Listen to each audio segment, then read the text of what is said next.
E quando nós lemos Gênesis 1, 26, para mim é um dos pontos muito importantes, como espécie humana. Como eu disse, Deus não é o Deus da minha religião, Ele é o Deus do universo. Quebrar as leis de Deus não é quebrar a lei da minha religião, mas é quebrar a lei que faz com que a vida funcione como deveria funcionar. Vocês conseguem entender? Está comigo ou não? Quebrar essas leis, sabe?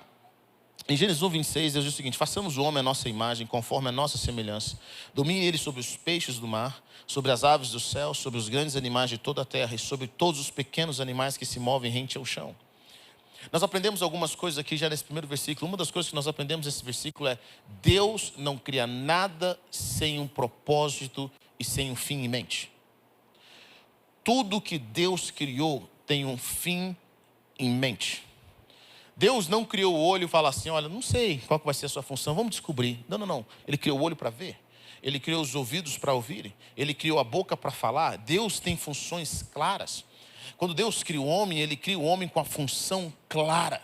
Ele sabia exatamente o que Ele queria do homem.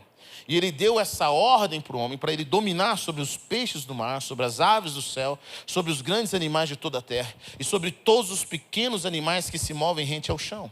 E no versículo 27 diz: criou Deus o homem à sua imagem, a imagem de Deus o criou, homem e mulher o criou.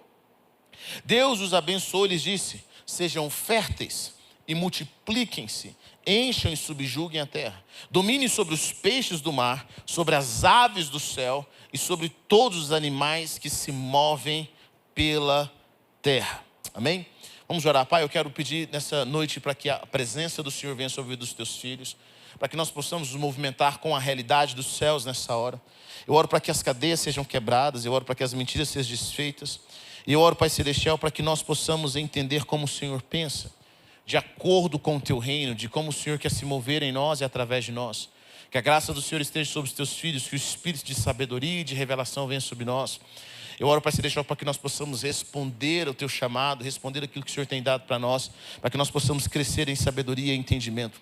É o que eu te peço em nome do Senhor Jesus. Amém. Amém.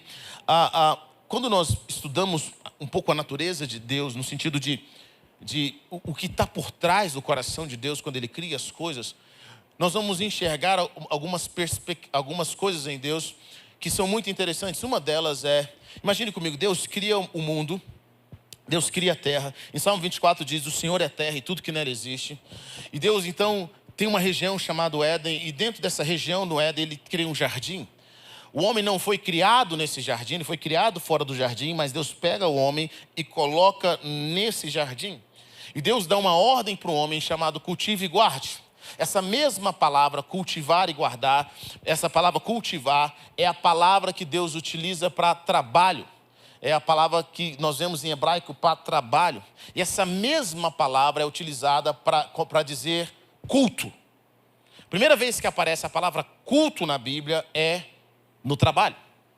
Imagine, e o Jardim do Éden é interessante, não tinha culto, não tinha culto como nós conhecemos, não tinha louvor, não tinha incenso, e Deus diz: é bom.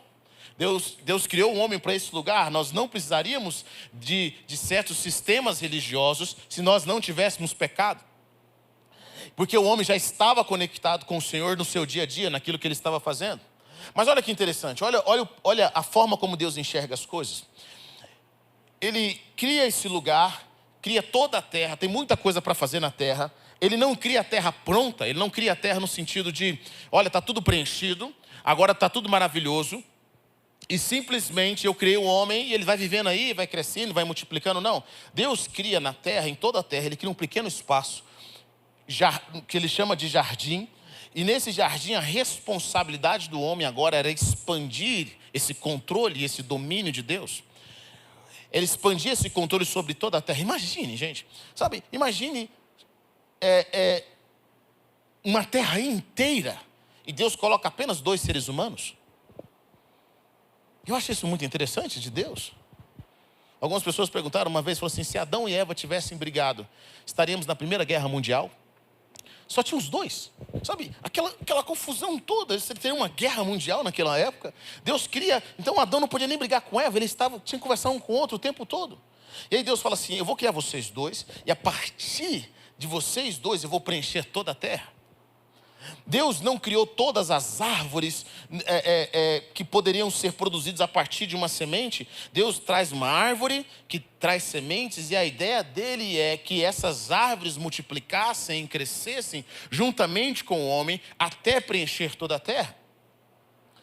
E nós começamos a perceber um dos pontos de vista de Deus. Primeiro, Deus não faz nada sem um propósito. Deus não faz nada sem um fim em mente. Segundo, Deus é um Deus investidor. Ele é um Deus investidor. Deus, ele ama investir. A forma e a visão de Deus está relacionada a investimento. Um investidor é alguém que aplica recursos no presente com a expectativa intencional de retorno no futuro. Então, Deus não deu todas as árvores do mundo, mas Ele deu a semente para que viesse todas as árvores do mundo. Deus não trouxe de prontidão todos os seres humanos, mas Deus colocou em Adão a semente para que todos os seres humanos chegassem a existir. Vocês conseguem entender isso? Entende? Muitas vezes, quando nós estamos matando a semente, nós estamos matando uma floresta inteira. Às vezes o inimigo vai tentar matar a semente, porque essa semente é o que vai produzir frutos ilimitados. Na mentalidade investidora de Deus eu vou plantar uma semente, e essa semente vai dar o fruto de 30, 60 e 100 por um. Isso é uma mentalidade de investidor. Eu vou colocar 2 seres humanos na terra, e esses 2 seres humanos têm a responsabilidade de preencher toda a terra. É uma mentalidade de investidor.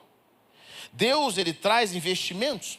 E quando você começa a analisar a Bíblia, tudo que Deus faz, ele começa com um processo de investimento. Primeiro, ele vai investir em pessoas, ele vai investir em nação, ele vai investir em projetos, para que esses projetos produzam retorno. Deus investiu na humanidade. O investidor é alguém que pensa a longo prazo.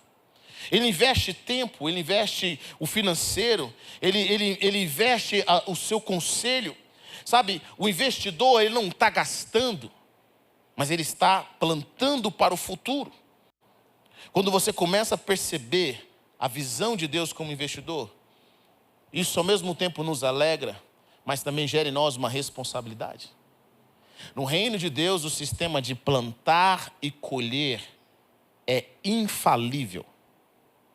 É infalível. E por algum motivo, nós somos criados no meio do evangelho, onde nós somos contra o resultado do investimento. Na verdade, nós achamos pecado nós achamos que é pecado orar pelo retorno do investimento, quando que na palavra de Deus, o retorno do investimento é devido àquele que investe. Então, tudo que Deus coloca em nossas vidas é um investimento dos céus, que Ele espera com que nós, de alguma forma, respondamos aquilo que Ele colocou em nós. Nada que Ele dá para nós está apenas para o nosso bel prazer. Nada que Ele coloca na humanidade está apenas para um propósito, porque Deus quer me honrar. Tudo que Deus dá e Ele coloca em nossas vidas, Ele quer ver o retorno. É importante nós termos isso em mente. Deus investe no homem para governar. Deus investe a autoridade, a sua imagem e território. O homem não foi criado para contemplar, mas para produzir. O primeiro mandamento envolve multiplicação. A criação já nasce com a mentalidade de investimento. Deus chega para Abraão e diz: Abraão, eu vou fazer de você um pai de multidões. É um investimento. A presença de Deus em nossas vidas é um investimento. E eu já quero que você já comece a meditar sobre isso. Os investimentos que Deus colocou em nossa vida. tem resultado. Aquilo que Deus investiu em nós, nós podemos chegar para Deus e falar: Deus, está aqui. O que o Senhor investiu em mim, está aqui o resultado daquilo que o Senhor investiu em mim. Está aqui a resposta. Um judeu, ele tem uma visão interessante sobre recursos e sobre recompensa. O judeu entende que é uma maldição quando você planta e não colhe. Quando você investe e você tem prejuízo. Por que isso? Porque nós vemos o primeiro homem que recebeu uma maldição da terra, chamado Caim. Caim foi um homem que a palavra foi: a terra não vai dar o seu fruto. A terra agora está amaldiçoando porque ela teve que abrir a boca para receber o sangue do seu irmão. Então deixa eu falar uma coisa para você, Caim. Você vai plantar e você não vai colher. Você vai andar errante.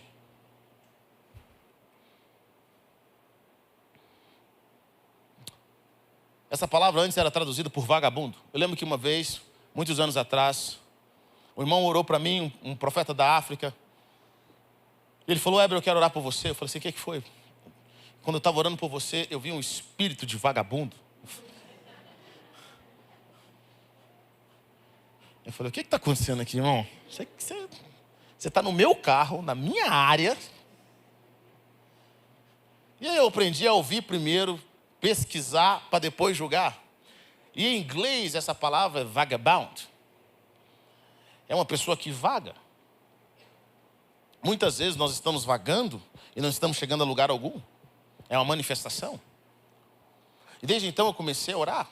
Eu comecei a perceber aquilo que ele estava falando. Não é que eu era uma pessoa que não queria um projeto, mas algo acontecia nessa área na minha vida. E eu lembro que quando você começa a meditar sobre isso, você vai entender com o passar dos anos que a maldição de Caim é essa. Ele plantava e não colhia. Ele não tinha um investimento. E Deus, Ele é o Deus que planta e quer ver a colheita. É o Deus que investe e quer ver o retorno. E é porque de alguma forma nós colocamos uma água com açúcar nas palavras de Jesus. Mas Jesus diz claramente: a árvore que dá fruto, o galho que dá fruto, o meu pai poda para que dê mais fruto. Isso é mentalidade de investidor. E o que não dá fruto, ele corta.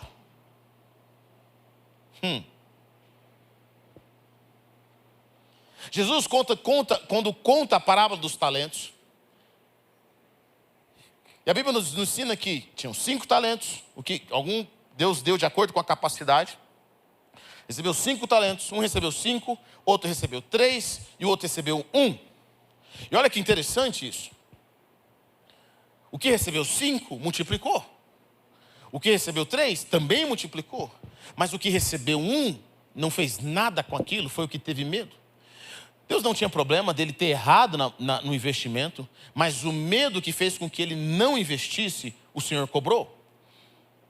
E aí é interessante o final dessa parábola, porque o final dessa parábola é o seguinte: o Senhor manda tirar daquele que tem 1 para dar para aquele que tem 5.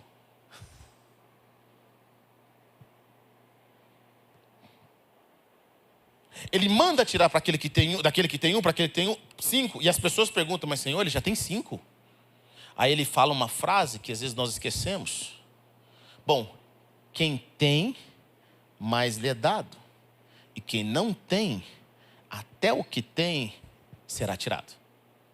Sabe que mentalidade é essa? Investidor. O investidor não gasta energia onde não tem retorno. Então vou te explicar uma coisa. Tem coisas na nossa vida que Deus parou de investir porque não tem retorno. Pastor, por que eu não tenho mais palavras proféticas que fluíam antes naturalmente na minha vida? Eu tenho que buscar a palavra profética. Deus vai falar assim: para que eu vou liberar a palavra profética? Você não faz nada com isso. Pastor, por que não tem mais cultos da presença, a glória da presença? Para que eu vou liberar a presença? Se quando eu pego a presença, você está no celular, você não responde, você não faz nada com isso.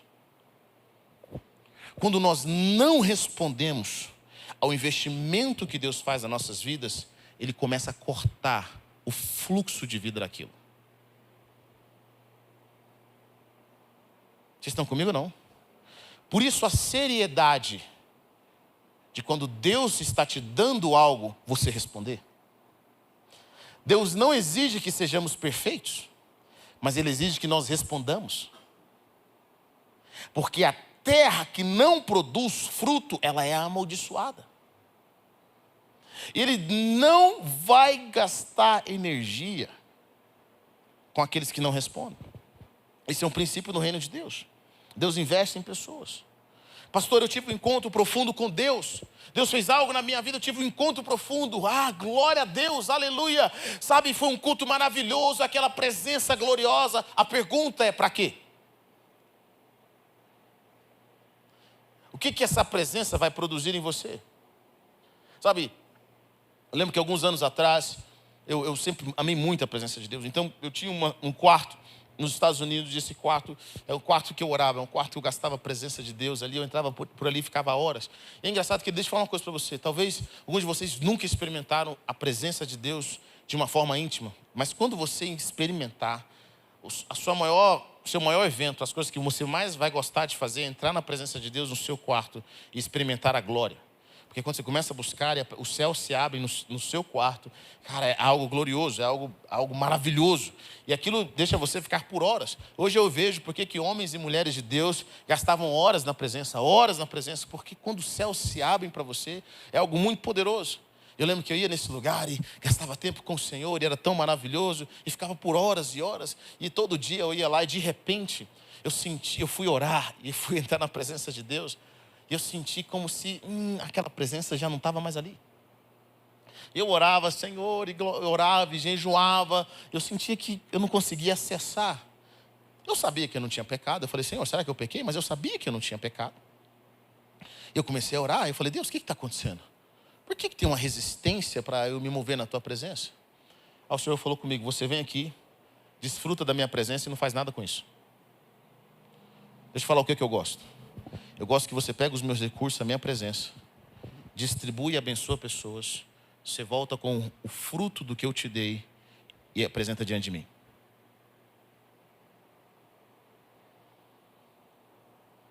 Às vezes nós estamos orando, Deus, me dá mais recursos, Deus vai perguntar para quê? Você vai abençoar quem? O que você vai fazer com isso? Deus, me dá mais unção, aí Deus vai falar para quê? Deus, eu quero ter mais clareza no profético. Eu quero ouvir mais, eu quero ver no reino espiritual. Deus vai falar para quê? Se o pouco de palavra de conhecimento que eu te dei, você não ora por ninguém, eu não vou te dar mais. Eu não vou desperdiçar. Deus é um Deus de administração, não a partir da escassez, mas tem uma coisa que o Senhor rejeita, é desperdício. Essas parábolas que Jesus diz é algo muito interessante. Porque essas parábolas não são parábolas que se aplicam à minha religião. Essas parábolas de Jesus se aplicam à vida. Quem tem, mais é dado. Observe ao seu redor. Quem tem, mais é dado. Se aplicam à vida. Jesus conta uma outra coisa muito interessante. Ele fala o seguinte, vocês são o sal da terra. Mas se o sal perde o sabor, ele não serve para nada, a não ser para ser pisado pelos homens. Não é uma maldição, é uma lei do mundo. É uma lei que funciona em todos os ambientes. Imagine comigo que eu ganhei esse celular. E quem me deu esse celular foi uma pessoa muito incrível, uma pessoa que marcou a minha vida. Uma pessoa que eu amo profundamente. E essa pessoa já não está mais comigo, é um memorial. Toda vez que eu olho para esse celular me lembra dessa pessoa. Mas vamos dizer que esse celular, eu ando com esse celular para cima e para baixo. Mas vamos dizer que esse celular para de funcionar.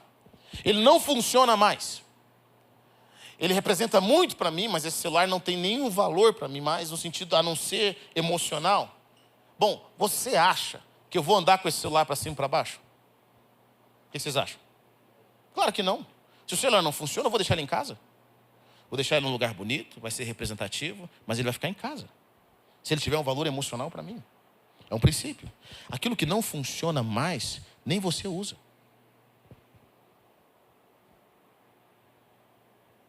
A igreja tem uma função. Se a igreja perde a função dela, ouça o que eu vou dizer para você. Se a igreja perde a função dela, ela se torna inútil.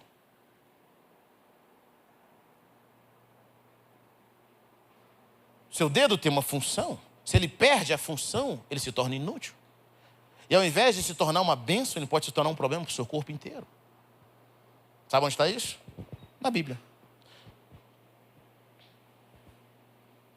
O galho que não dá fruto, ainda assim continua gastando energia. Sabe, querido, tem hora que não é o diabo, é Deus nos existindo. É o Senhor nos existindo. E a gente precisa aprender a se movimentar nisso. O que nós fazemos com a unção e com a capacidade que Deus nos dá? Você tem um braço que se move. Se você decidir ficar sem usar esse braço, você vou fazer um teste. Vou ficar com esse braço parado nos próximos 2 anos. Sabe o que vai acontecer com o seu braço? Ele vai atrofiar. Ele vai perder músculo.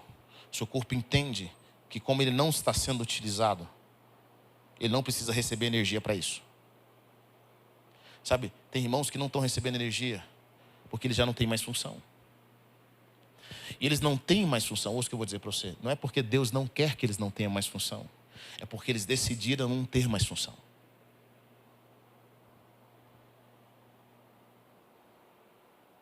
O nosso cérebro continua expandindo à medida que você decide aprender. Continua produzindo mais neurônios à medida que você aceita novos desafios. Isso é o princípio do investimento de Deus. Olha Jesus. Jesus nos amou? Claro que nos amou. Isso é sem sombra de dúvida, Ele nos ama. Mas a Bíblia nos diz que Ele, pela alegria que lhe foi proposta, suportou a cruz. Porque o reino de Deus não se move sem recompensa. Ainda que essa recompensa seja o próprio Deus. Deus ama investir e ver recompensa. Quando você entende isso, você vai entender um pouquinho mais da graça de Deus e da paciência de Deus. Por quê, pastor? Porque essa é a lei de Deus. Qual que era o certo que Deus deveria ter feito com um mau investimento? Cortado as relações. Sabe o que Deus deveria ter feito com Adão e Eva? Gente, é o seguinte, morre.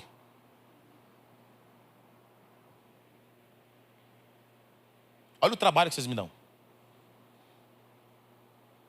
Você já parou para pensar? Se tem maldade no planeta, é graças ao pecado de Adão e Eva. Tantas pessoas que morreram, crianças sendo abusadas, tanta guerra que aconteceu, tudo que o céu teve que se mover. Não era mais fácil Deus ter matado a semente ali e começar do zero? Ele não faz. É onde eu vejo a paciência e a graça de Deus com a humanidade. Ele nos dá mais uma chance. Pastor, talvez eu não tenha feito nada com o que Deus tem me dado. Sabe que acabou para mim? Não, se tivesse acabado, nem aqui você estava ouvindo. A graça de Deus é fazer com que você ouça, continue recebendo, e a expectativa dele é você faça alguma coisa com a unção e com a palavra profética ou com a pregação que ele colocou sobre a sua vida. E aí nós vamos ter que apresentar isso diante de Deus. E você vai ver na palavra que Deus não muda esse princípio. Em nenhum momento ele muda esse princípio. De dar e receber, de investir e receber um investimento a mais. A Bíblia nos diz também que o Senhor vai olhar o fruto do seu penoso trabalho e vai se alegrar. Toda a área da nossa vida que não tem resposta a investimentos que nós fazemos, nós desanimamos. De alguma forma nós vamos parando. Existe um princípio da troca que eu quero que você entenda de forma muito clara. Junto com isso, nós entendemos o princípio da troca, o princípio da troca no reino de Deus. E Deus faz isso desde o começo. Deus ensina de forma natural. Se você plantar uma semente, ela não vai voltar para você uma semente, ela vai voltar para você um recurso. Vocês entendem o que eu estou dizendo ou não? O apóstolo Paulo vai falar inclusive isso. O que nós estamos fazendo como cristãos? Nós estamos semeando um corpo corruptível para receber um corpo incorruptível. Jesus não muda o sistema de plantar e colher, mas ele agora vai nos ensinar no Novo Testamento que nós não precisamos mais plantar apenas para as coisas dessa vida e colher apenas as coisas dessa vida, mas agora Jesus vai falar o seguinte: eu quero que vocês plantem no natural para colher no espiritual, para colher na eternidade. Vocês conseguem me acompanhar nisso? Para colher na eternidade. Então Jesus vai falar o seguinte: olha, vocês gostam de acumular? Acumulem, está tudo certo. Acumulem riquezas. Jesus não tira esse princípio de nós gostarmos de acumular riquezas, está tudo certo. Só que agora ele está dizendo algo para nós: mas acumulem a riqueza de vocês nos céus. Sabe, queridos, muitos de nós vamos chegar na eternidade e não ver quase nada daquilo que nós construímos, porque nós não plantamos isso. E a maioria das nossas confusões é confusões terrenas. E nós estamos orando, não é errado, eu quero que você entenda isso. Deus cuida inclusive das coisas pequenas para nos trazer uma realidade da eternidade. Deus faz milagres no natural para revelar algo eterno. Você vai perceber isso em toda a palavra. Saul foi atrás das jumentas. Deus revelou para ele um destino. Então Deus faz isso, é normal de Deus. Mas olha que interessante. Muitos de nós, a nossa confusão tem sido para resolver o nosso problema aqui. E nós não conseguimos levantar a nossa cabeça para ver as coisas pela perspectiva da eternidade. E algumas coisas que nós consideramos tão valiosas e tão preciosas simplesmente não significam nada para Deus. Nada. Eu olho os brinquedos dos meus filhos. E às vezes, e é engraçado, quem tem filho pequeno sabe o que eu vou dizer. Um brinquedo não tem valor até um dos filhos pegar. Quantos pais de criança tem aqui? É ou não é? De repente, o mercado daquele brinquedo, dentro de casa, ou quando os amiguinhos estão juntos, ele aumenta assim, de uma forma que é confusão, é briga, do que também quero usar. Aqueles brinquedos não têm valor nenhum para mim. Para elas tem um valor. Certo? Se tiver mal vestida, se tiver... não tem valor nenhum. Sabe o que às vezes eu penso? Eu penso que aquilo que a gente tem lutado tanto, algumas coisas que nós temos orado tanto, não tem valor nenhum para Deus. Deus olha para a gente e fala assim: sério? Vocês estão brigando por isso? Por algo que nem dura? Por algo que é tão passageiro? Sério que você está tendo orgulho disso? Quantas coisas nós julgamos importantes na nossa vida? E hoje você olha para trás e fala: gente, não acredito. Eu tenho até vergonha. Eu achava que estava arrebentando. Eu achava que estava sucesso. Quantas marcas de roupa, de tênis, de bolsa, que você contou para todo mundo, e fez isso, e andava com aquilo, e hoje você olha e fala assim: gente, isso aqui não valia nada. Estava contando toda a história sobre isso. E aí nós estamos valorizando essas coisas. Deus está falando para a gente assim: isso daqui, ó, é passageiro. E não se compara com a eternidade. O que são os crentes? O povo de Jesus é um grupo que, teoricamente, eles encontraram algo melhor do que as coisas passageiras na eternidade.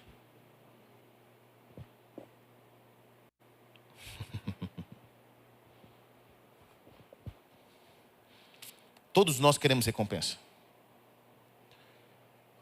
Todos nós queremos ser honrados. Nós queremos que as pessoas vejam o que nós fazemos. Jesus não tira isso. Ele só ressignifica isso. O que ele faz? Ele está dizendo para a gente: olha, quando você orar, entra no seu quarto, fecha a porta, e o Pai Celestial que está em secreto vai te recompensar. Quando você fizer sua boa ação, não saiba a sua mão direita o que fez a esquerda ou vice-versa. Para quê? Para que o Pai que está em secreto te recompense. Jesus está dizendo o seguinte: eu não vou tirar de você a recompensa. Eu só vou te explicar uma coisa. Você pode doar e deixar todo mundo saber e receber a recompensa que vem das pessoas. Está comigo ou não? Jesus não está dizendo assim, é errado você receber glória dos homens. Olha só, parabéns. Toma a cesta, olha a cesta básica, olha aqui, ó, que bacana.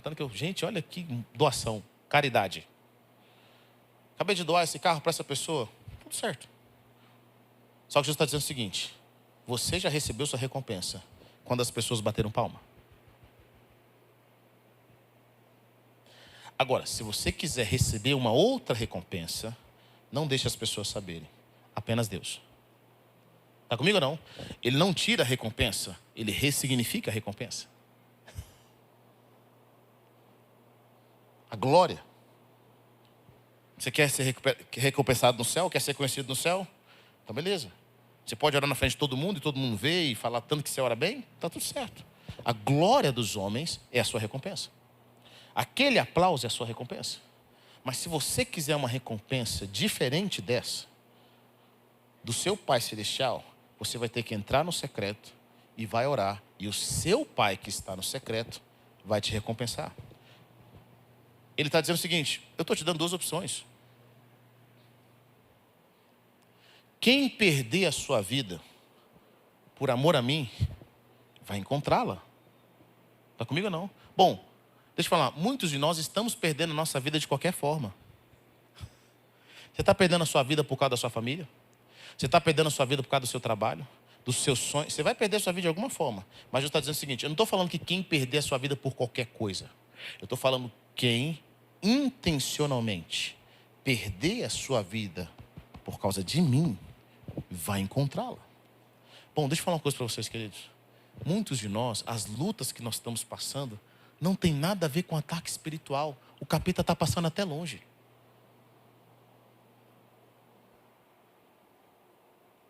As nossas lutas espirituais, que a gente acha que é espiritual, é pura falta de sabedoria e ganância. Não tem guerra do inimigo ali, não. Vai perguntar para o diabo, e aí, você está atacando aquele irmão? Irmão, nem preciso. Nem vale a pena. Ele mesmo se enrola ali, ó. Ele mesmo, a confusão, ele mesmo planta, ele mesmo colhe, está tudo certo ali. Quando ele começar a melhorar, quem sabe eu vou lá para, não quero perder aquela boca.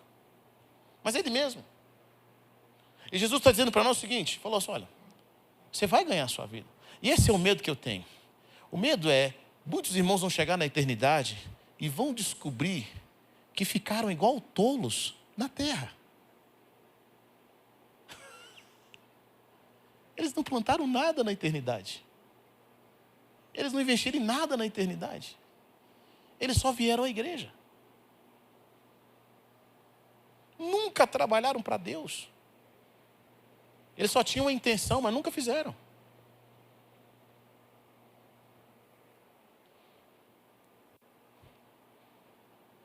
Eles não conseguem ver que existe um resultado. Deus mostra resultados. Esses resultados começam a aparecer mais cedo ou mais tarde. Aquilo que nós plantamos. E quando Deus coloca algo em nossa mão, deixa eu falar. Quando Deus investe na gente, é porque Ele acredita que nós temos a capacidade de trazer o retorno. Não interessa. Às vezes você tem um talento. Esse um talento que você tem, multiplique. Use o que Deus te dá. Use as pequenas coisas. Seja fiel nesse dom. Você tem recebido uma palavra? Você recebeu uma cura? Use isso. Pastor, eu não sei muito de Bíblia. Eu não sei nem orar direito. Mas a pessoa chegou até mim, eu orei por ela. Eu falei de Jesus nas minhas palavras. Eu busquei servi-la. Pastor, eu não sei o que eu posso fazer completamente. Parece que é pequeno, parece que é insignificante. Mas deixa eu falar uma coisa para você, querido. Quando nós somos fiéis no pouco, é o que a palavra de Deus nos ensina, o Senhor nos coloca sobre o muito. Deus não é irresponsável de colocar você sobre o muito se você não consegue administrar o pouco.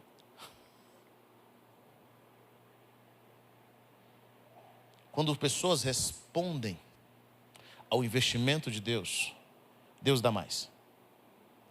E Deus dá mais. E Deus dá mais. E Deus coloca mais. E Deus vai derramando sobre a vida daquela pessoa mais oportunidades, mais direcionamentos, mais conexões, quando elas são fiéis naquilo que Deus coloca na mão delas. O nosso Deus é o Deus de recompensa. É um Deus de investimento. E a pergunta é, o que você tem investido?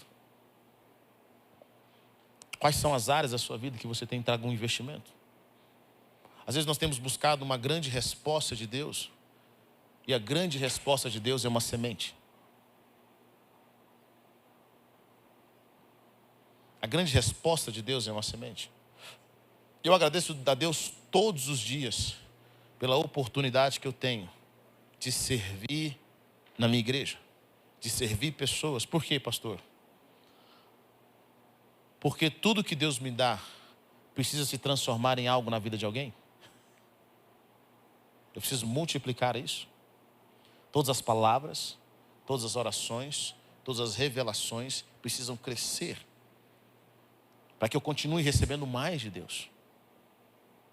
E quando nós nos tornamos fiéis com o investimento de Deus, Deus tem prazer em colocar mais coisas nas nossas mãos. Querido, nós estamos de alguma forma presos. Eu quero que você entenda isso. Na nossa época e no nosso tempo.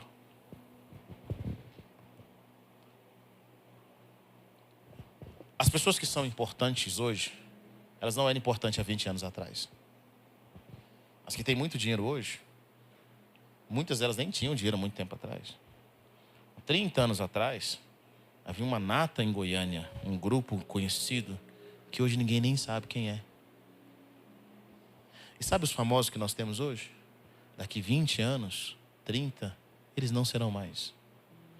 Os ricos não serão mais.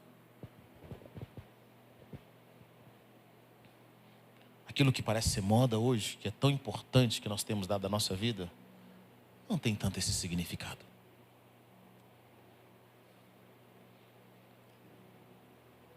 Mas quando eu quero te convidar uma coisa. Eu queria que você, pela fé, saísse do tempo. E se você agora pudesse sair do tempo e mover-se no passado, e pela fé se movesse no futuro, quais coisas realmente teriam valor? Quando você chegar diante de Deus, e Deus vai falar assim, bom, eu te dei recursos, eu te dei uma inteligência. Aí você fala, pastor, mas Deus, eu não nasci com dinheiro. Ele falou assim, mas eu te dei algo melhor do que dinheiro. Eu te dei conexões, eu te dei sabedoria, eu te coloquei em lugares interessantes. O que você fez com o que eu te dei?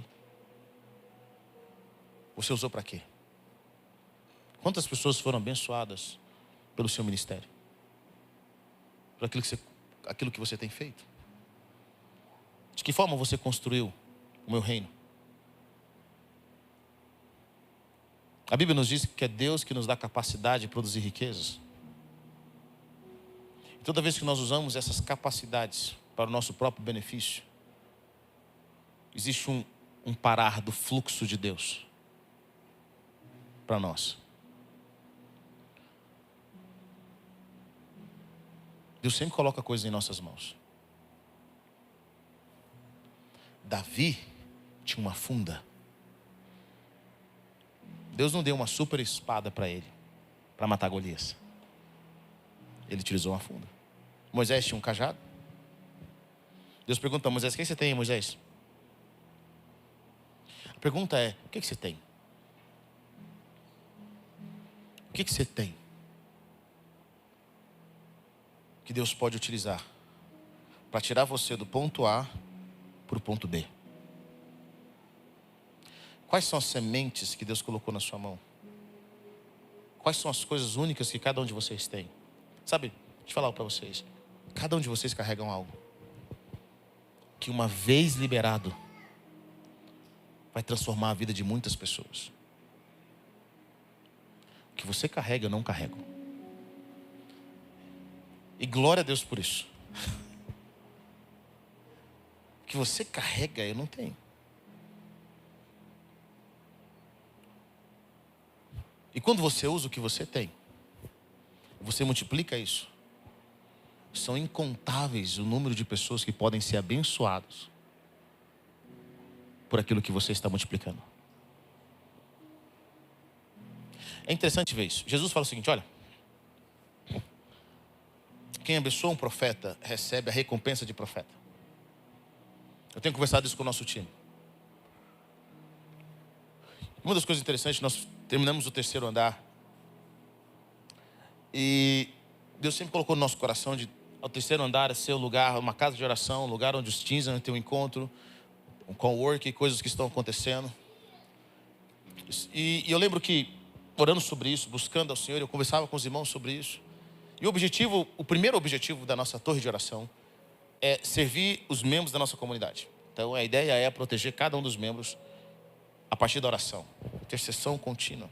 E a partir dos membros nós oraríamos para os nossos amigos que não são cristãos, nós oraríamos pela nossa família, oraria pelas nossas vizinhanças, e a gente tem orado pelos nossos vizinhos dessa região, e orado por Goiânia. Eu confesso algo para vocês. Eu nunca imaginei que em tão cedo as igrejas em Goiânia iam se reunir aqui. Nós temos um privilégio muito interessante acontecendo exatamente na nossa igreja agora. Nós temos igrejas de diferentes denominações vindo orar exatamente aqui. Eles têm orado. Então nós temos igrejas Videira, Assembleia de Deus, o MPR. Nós temos igrejas vindo orar aqui. A Fonte da Vida veio orar aqui. Nós temos igrejas de diferentes denominações. Então Goiânia se encontra aqui.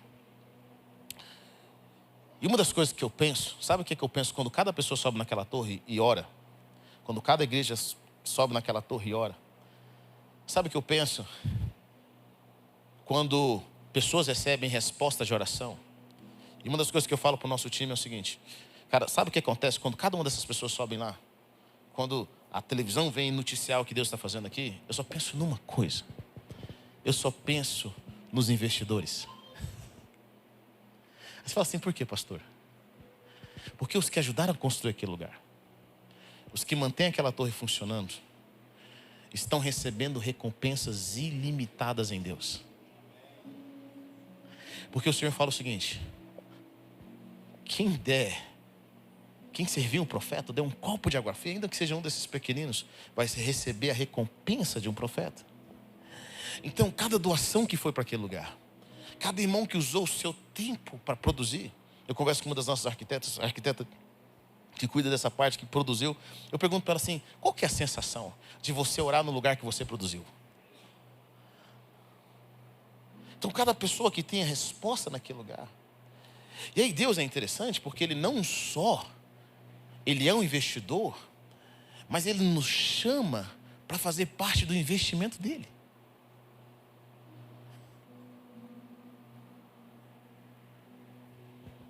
Eu fico imaginando o que entra na conta do apóstolo Paulo quando cada alma se converte.